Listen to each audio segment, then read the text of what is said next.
Okay, so next we want to talk about emerging diseases. And emerging diseases, an emerging disease is, by definition, from the World Health Organization, one that has appeared in a population for the first time, may have existed previously, but is rapidly increasing in incidence or geographic range. So, in other words, it's a disease that's either coming out for the first time, or it's coming out in a new location, or one that we haven't seen for quite some time that's re-emerging. And that's actually technically referred to as a re-emerging disease. So emerging and re-emerging are slightly different, but the idea is that it's something new or relatively new. Now, so this is kind of a general thing. Um, this is one of those wild cards, as I like to call it, in microbiology and in just study of disease and epidemiology, because it's something that you don't know until you know it. It's the unknown threat that's lurking around the next corner. And while we can always study the diseases that are currently known, we can never really know what we don't know, right? So emerging diseases are this kind of unknown wild card that's waiting in the shadows. Examples of some of the more recent emerging and even re-emerging diseases are things like Ebola. Ebola is actually a re-emerging disease. In the last was 2013. 20. Let's double check that. Let's see, recent Ebola outbreak. 2014. And it's been going up until recently, although there's been very few. Okay, so well, this says 2013. Anyway, I was thinking 2013, something like that. It's been 3 or 4 years now. Um, Ebola is an example of re-emerging. Ebola was seen in several incidences before that. I think the one prior to that was in the 90s. But a very, very deadly virus that spreads like wildfire through human populations. I have another online article. You're going to read about this later in the semester. Ebola is actually one that's carried by fruit bats. Excuse me. And was passed from the feces of a fruit bat to a person and then passed from person to person and has a very high death rate. But that's an example of a re-emerging disease. Swine flu, you may recall, goes back to, I think, 2007, 2008, somewhere in that neighborhood. That was an emerging disease. No one had really ever seen swine flu. It didn't turn out to be as bad as what they had hypothesized, but an example of an influenza virus spread from, from pigs to humans. SARS, severe acute respiratory syndrome, early 2000s, I think 2003, one that no one had ever seen before. These were fairly big. You may or may not remember them, but these were all headline type diseases that came out of nowhere or appeared rapidly. And then this one here is one that you probably didn't hear about. It was much less covered because it wasn't nearly as widespread. Enterovirus 68 was one that appeared in, I believe it was California. It was on the West Coast. It might have been as far north as Washington. But it was a virus that gave polio-like symptoms in young children. And if you're not familiar with polio, polio is a crippling virus, one that causes degradation to the spine and to the nerves and to the muscles, and ultimately causes people to lose their ability to walk and function. And this has had a very similar effect. So these are some of the recent examples of emerging diseases. And then the Zika virus would be one I don't have listed here, but the Zika is actually probably the most recent example of an emerging disease. So this is just something I want to make you aware of, the fact that while we can study and be well versed on all the previous diseases, you never know what's coming around the corner. So it's a constant threat to humanity and something that the World Health Organization and the CDC and other agencies tasked with monitoring and tracking these and trying to combat them, something that they are always going to have to struggle with. Now, another broad example of an emerging disease is the emergence of antibiotic-resistant strains of bacteria. MRSA, drug-resistant gonorrhea is a much more current one. There's a type called CRE bacteria, and that one's carbamenapine-resistant enterobacteria. So let's look that one up because I don't think I'm pronouncing that one right. CRE bacteria, carbamenapine.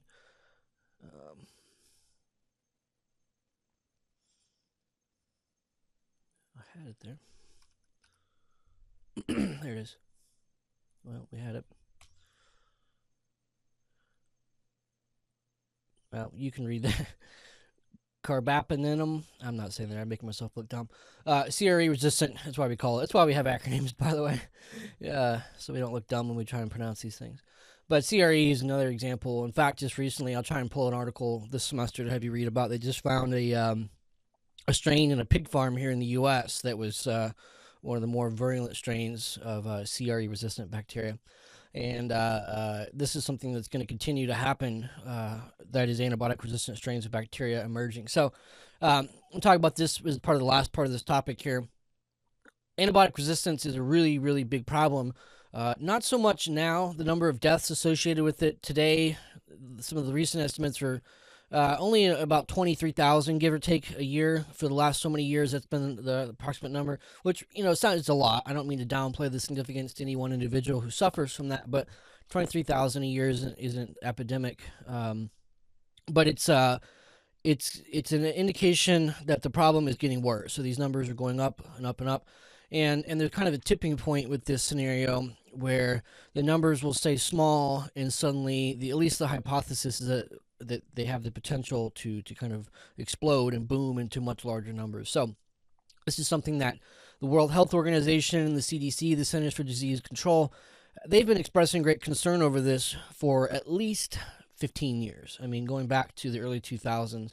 And they have been concerned about this for quite some time. These are the experts in this area.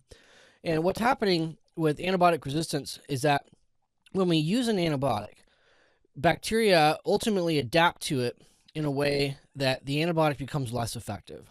And at first, it tends to be less effective, and then over time, it becomes just completely ineffective whatsoever. Drugs like penicillin, for example, you may be familiar with, are just become drugs like penicillin, or penicillin itself is just something that's become wildly ineffective because of the fact that the bacteria have gained very, very rampant resistance.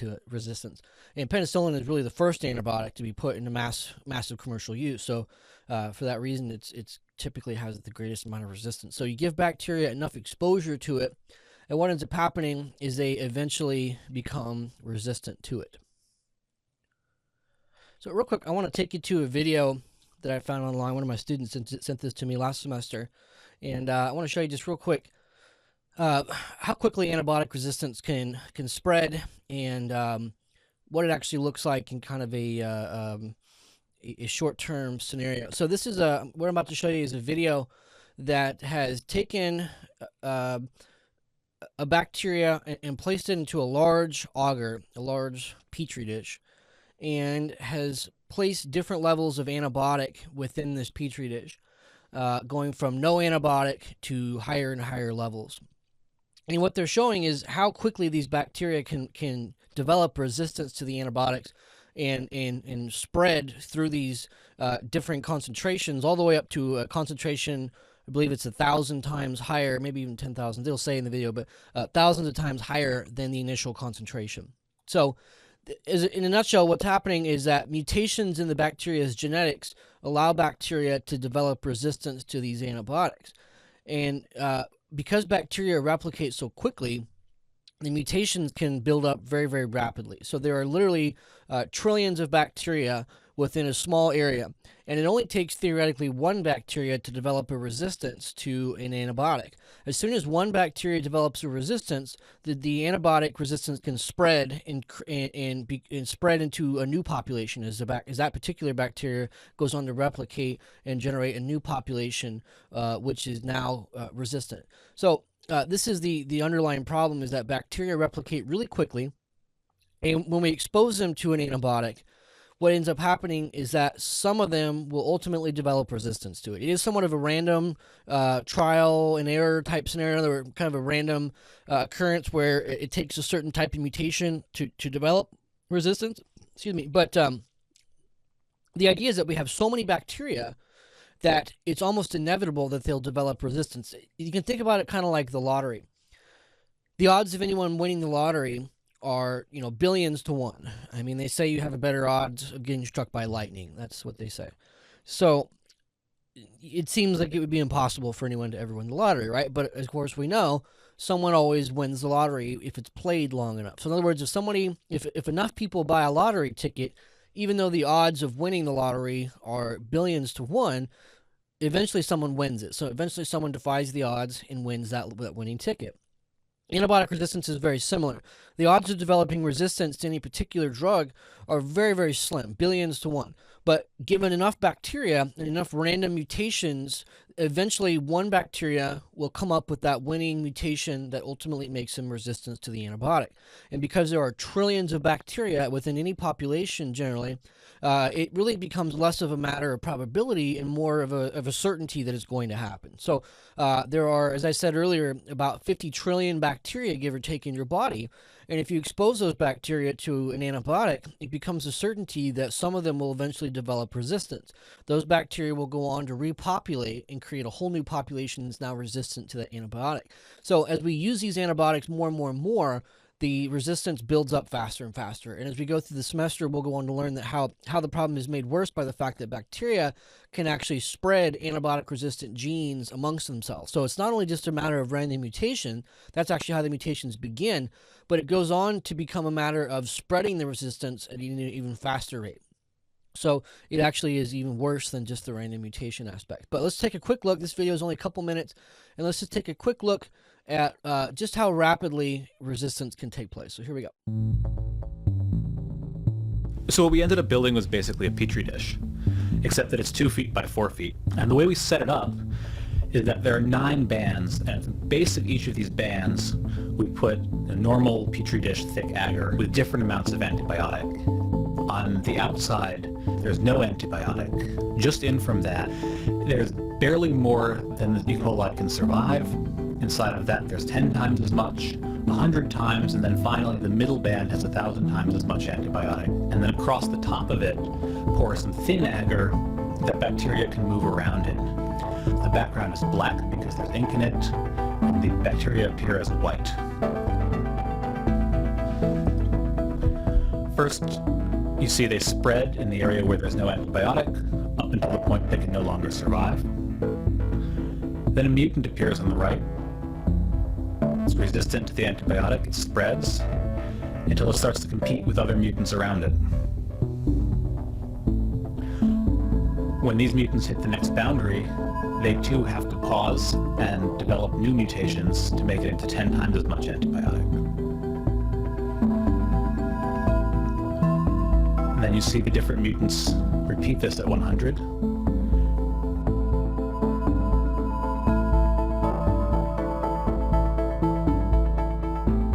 After about 11 days, they finally make it into 1,000 times as much antibiotic as the wild type can survive. And so we can see by this process of accumulating successive mutations that bacteria, which are normally sensitive to an antibiotic, can evolve resistance to extremely high concentrations in a short period of time.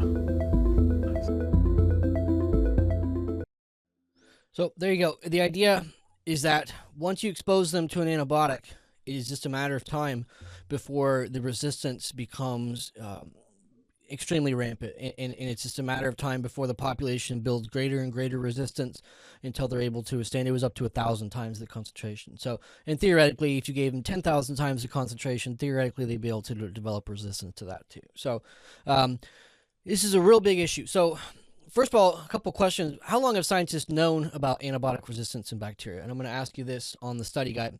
And the answer is since the discovery of antibiotics, which took place in 1928.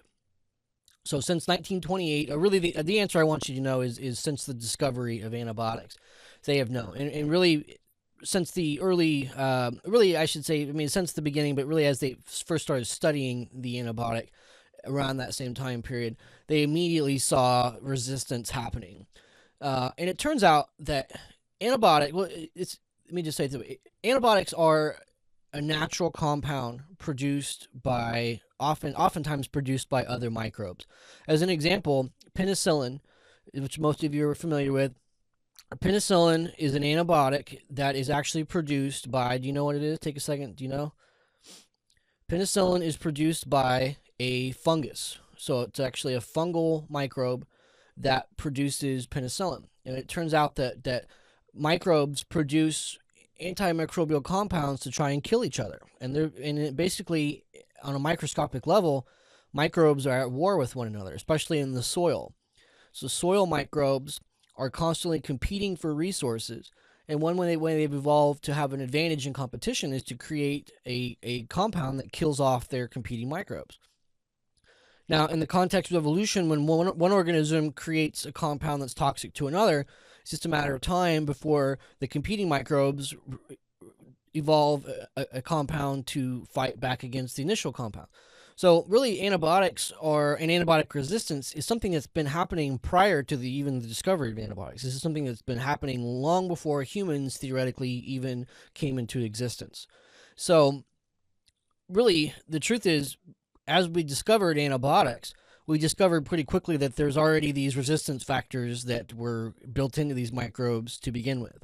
So it wasn't like antibiotic resistance came about with the discovery of antibiotics. It was more like they discovered antibiotics first and then discovered shortly thereafter that, oh, there's this thing called resistance that is a factor that goes right along with it. So it was just kind of a discovery that was made after the fact. So they've known about antibiotic resistance pretty much since the discovery of antibiotics. So what is the thing that makes antibiotic resistance worse? What makes it worse is the overuse and the misuse of antibiotics. So I'll say that again. The overuse and the misuse of antibiotics. Every time you use an antibiotic, you're going to generate a certain amount of resistance. Now, if you use the antibiotic appropriately and at low levels and only seldomly when necessary, then the resistance isn't going to be something that becomes a major problem. In other words, if you say you only take antibiotics maybe a handful of times in your entire life, and that's the case for most people, or maybe even less than that, odds are you won't really ever be affected by it dramatically.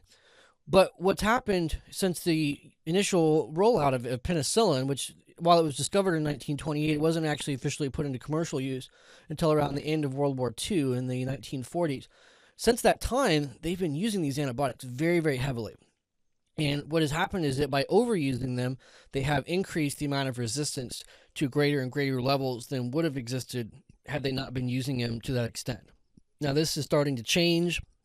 Doctors are starting to prescribe antibiotics at a lower rate as this information becomes better understood. So hopefully we're going to see a reverse in this trend. I can only hope. But what really makes it bad is use and overuse of the antibiotic, and then misuse. One of the problems, unfortunately, with this is that while we're seeing an increase in antibiotic resistance, we're actually seeing a decrease in antibiotic development. So there's actually this counter logic going on here. You would think that with more antibiotics with more resistance happening, that we would develop more antibiotics. So the idea is when a bacteria becomes resistant to a particular antibiotic, we have to develop a new antibiotic that they aren't resistant to. Of course, they'll eventually become resistant to that one as well.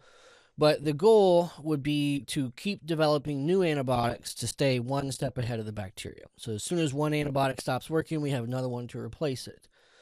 The problem is that drug companies aren't developing lots of new antibiotics. You can see from these charts here, resistance is going up and development is going down. You might be thinking, why in the heck is that happening? I asked myself this. Why in the world would drug companies be developing fewer antibiotics despite a rapidly increasing need for them?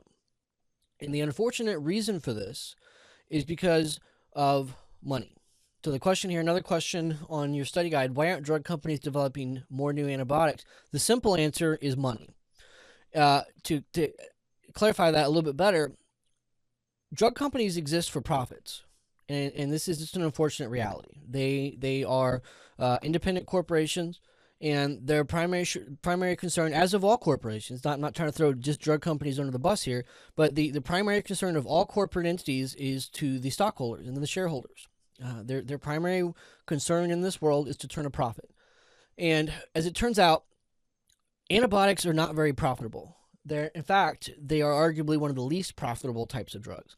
And the reason is because they have a short lifespan.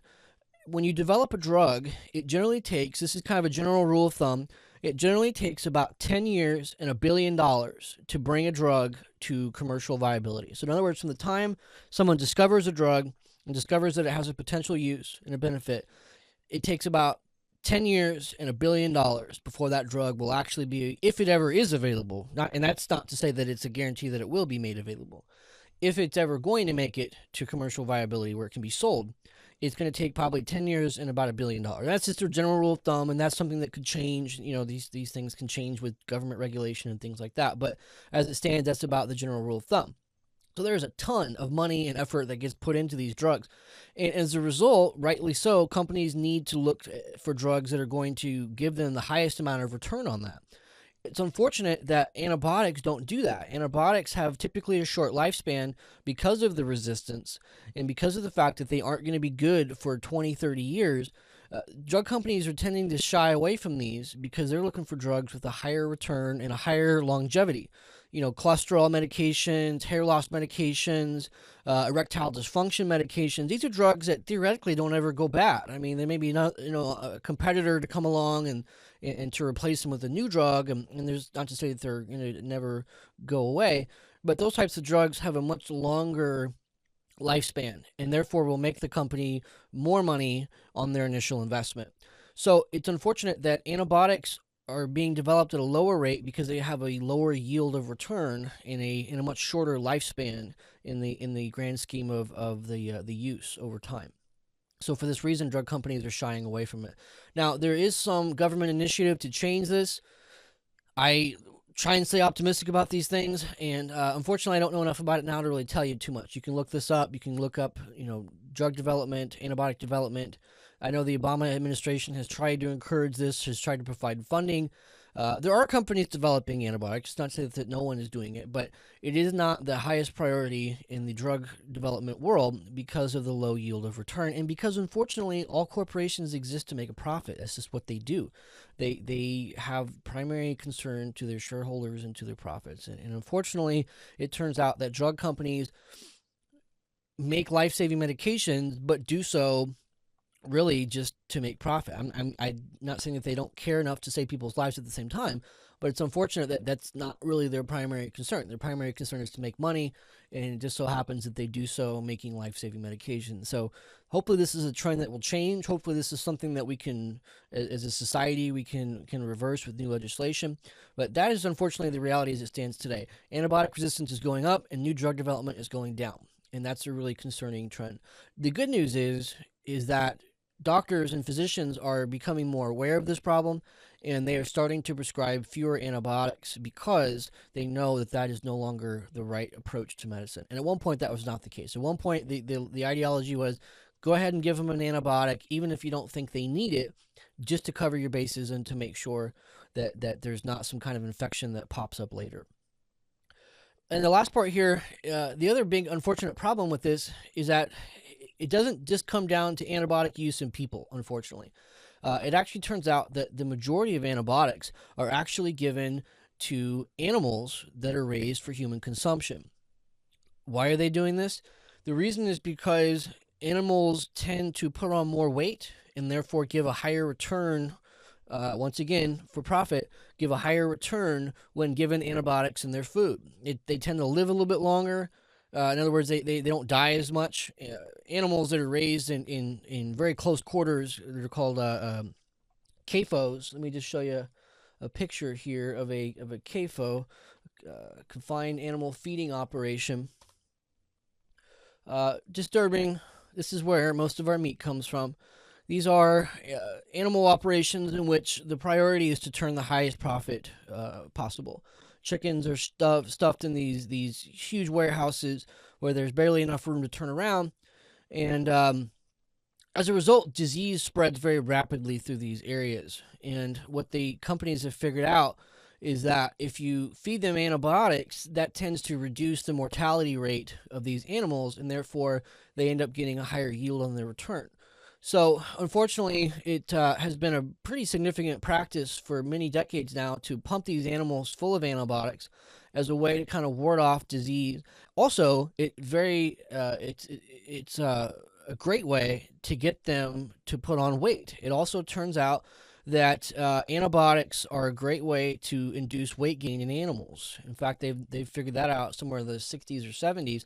That if you give these animals antibiotics, they get fatter, and you get more out of your return. So not only is it a way to kind of keep them alive longer to get them to market, but it's also a way to fatten them up and get more for your profit. So you can take a couple pennies worth of antibiotics and turn that into some extra dollars on the pound per animal. I don't know the exact return rate on that, but I know that it's a small investment and a relatively large return. So and this is thought to, by the way, this is thought to transfer resistance from the feedstock, from the livestock rather, to people. So it doesn't just stay in the animal confine. It ends up transferring to some of the workers. It gets into the environment. It gets into the meat, and virtually all meat products have been tested to have trace levels of antibiotics within them, and it spreads from the farm to other people.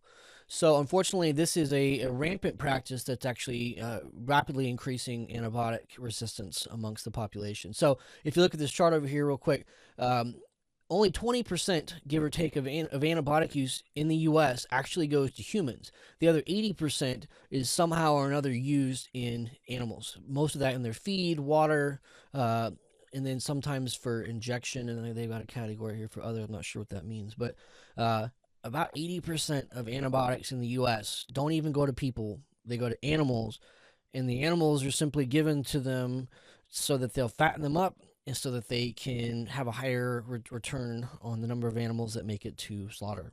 Pretty disgusting. But that's the unfortunate reality. Congress has not really done anything on this. Once again, the World Health Organization, the CDC, even the EPA has been saying that this is a terrible practice. You need to stop doing it. This is very, very bad. But unfortunately, it's fallen on deaf ears, and no one has really taken any sort of initiative on this. Again, the Obama administration has proposed some legislation, but I've not really heard of any really significant changes here, and I don't know that anything is going to happen with the current administration. So these are issues that are going to have to continue to be brought up, and they're going to have to continue to be fought from a legislative standpoint. At some point, it's going to have to be made illegal for farmers to give antibiotics because I think farmers know it's bad, but they're all in competition with each other, and as a result, you have to do what works. You have to do what makes you the most amount of money. I've talked to farmers, and they know it's bad, but they do it because that's just what they have to do, and that's just the way it works, and this is the way the business is done. And now, of course, there's a growing organic movement. Many organic farms don't use these, but we also know that organic meat and organic food in general is much more expensive. So anyway, we'll go ahead and stop here with chapter 1. I'm sorry, I had one more slide here. This is a slide showing the use of antibiotics, misuse of antibiotics rather. And I'll let you pause this and look at it if you'd like. I feel like I need to wrap this up here. But the idea is that there's lots of antibiotics given to people, to patients, when it's not necessary. And so this is showing some of the examples in gray. Antibiotics were necessary or unnecessary half of the time, and then red, they should have never been prescribed. So you're seeing all these conditions in which antibiotics were used, in which they shouldn't have been used at all, or at least in half the time they shouldn't have been used. And I'm not trying to throw doctors under the bus. I'm really, truly not. They have a very difficult job. It's very difficult to make the right decision because you want to make sure your patients don't get sick, and you want to make sure that they don't have a condition that's ignored. Antibiotics are generally thought to be a way to kind of cover all your bases. And so just to clarify before I wrap this up, viral infections, which are the most common type of infection, do not respond to antibiotics. The problem is it's not always obvious if it's viral or bacterial. So what doctors have done for a long time is looking at the symptoms and not able to determine if it's bacterial or viral, they would give antibiotics as a way to just make sure that they weren't missing something. And if it's viral, typically you can take antivirals, but typically your immune system is the one that's going to fight it off. You just have to go home, rest, eat some good food, and sleep, and let your body fight it off. And antibiotics don't do any good for a virus. But sometimes it looks viral and it's actually bacterial, and then sometimes you can get what's called a secondary infection that results from the initial primary infection, which is viral. So doctors for a long time were trained just to give antibiotics as a way to kind of cover their bases, and the general mindset was that they're not really going to do any harm, and it's just kind of a way to make sure that they don't miss anything. And now they're realizing that that's not the case. And so these are examples where they've been prescribing drugs when they shouldn't. But again, this is starting to change as doctors are becoming more aware of the downside of resistance, and the fact that these bacteria in our gut, which are also affected by antibiotics, can be wiped out by the same drugs. So, lots of new information is changing those habits. So, that's the end of the chapter 1. We'll take a look at chapter 4 next. We will skip from chapter 1 all the way to 4, and that will be our next topic. So, I will see you then. Take care.